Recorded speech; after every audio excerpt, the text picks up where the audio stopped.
தேவனே நான் ஓமதண்டையில் இல்லோம் நெருங்கி சேர்வதே என் ஆவல் பூமியில். ஆதியாகமம் 8ஆம் அதிகாரம் 9வது வசனம். பூமியின் மீது எங்கும் ஜலம் இருந்தபடியால் அந்த புறா தன் உள்ளங்கால் வைத்து இளைப்பாற இடம் காணாமல் திரும்பி பேழையிலே அவனிடத்தில் வந்தது. அவன் தன் கையை நீட்டி அதை பிடித்து தன்னிடமாக பேழைக்குள் சேர்த்து கொண்டான். பேழைக்கு வந்த புறாவை தன்னிடமாய் சேர்த்து கொண்டான் நோவா. ஜலப்புறம் ஏற்பட்டு பேழை ஜலத்திலே அசைவாடி கொண்டிருந்தது. தண்ணீர் வற்றி போனதா என்பதை பார்ப்பதற்கு முதல்ல ஒரு காகத்தை விட்டார். எந்த அடையாளம் தெரியல. காகம் போக்குவரத்துமாக இருந்தது. அதன் பிறகு 7 நாள் கழித்து ஒரு புறாவை விட்டார். அந்த புறாவை குறித்து வேதம் சொல்லுகிறது, உள்ளங்கால் வைத்து இளைப்பாறுவதற்கு இடம் காணாமல் அந்த புறா போன வேகத்திலேயே திரும்ப பேழைக்கு வந்துவிட்டது. அந்த புறாவை நோவா கை நீட்டி பிடித்து தன்னிடமாக சேர்த்து கொண்டான். ஆனால் காகத்தை குறித்து அப்படி சொல்லலை. காகத்தை தன்னிடமாய் அவன் சேர்த்து கொண்டான்னு சொல்லப்படலை. புறாவை குறித்து தான் சொல்லப்பட்டிருக்கிறது.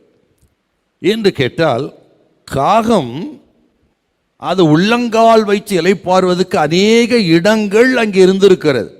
செத்துப்போன மிருகங்கள், அழுகி போனவைகள் மிதந்து கொண்டிருக்கிறது. அது மேல் உட்காருவதற்கு, இளைப்பாறுவதற்கு காகத்துக்கு இடம் இருந்தது. ஆகவே தான் போக்குவரத்துமாய் இருந்தது. அதை அவன் கை நீட்டி பிடித்து சேர்த்து கொள்ளவில்லை.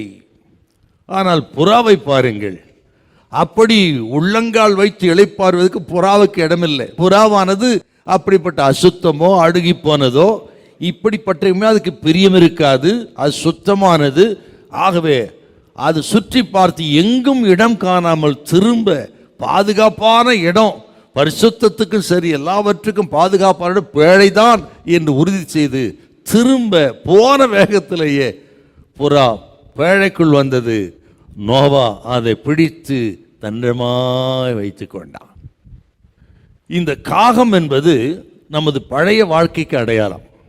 அதாவது ரட்சிக்கப்படுவதற்கு முன்பு இருந்தோமே, அந்த பழைய மனுஷன், பழைய வாழ்க்கைக்கு அடையாளம் காகம். புறா என்பது புதிய மனுஷனுக்கு அடையாளம். ரட்சிக்கப்பட்ட பிறகு நமது புதிய மனுஷனுடைய அடையாளம் தாங்க புறா. பழைய மனுஷனுக்கு என்ன சந்தோஷம், மகிழ்ச்சினா இந்த அழுகி போனது, துர்நாற்றம் எடுக்கிறது, அசுத்தம், இதில் தான் சந்தோஷம் பழைய மனுஷனுக்கு. புதிய மனுஷனுக்கு அதில் சந்தோஷம் இல்லை. பரிசுத்தத்தில், ஜெபத்தில், தூய்மையில், ஆக அநேகரோடு கொண்டு நல்ல அன்பில், கிறிஸ்துவின் சாயல், இதுதான் புதிய மனுஷனுக்கு சந்தோஷம்.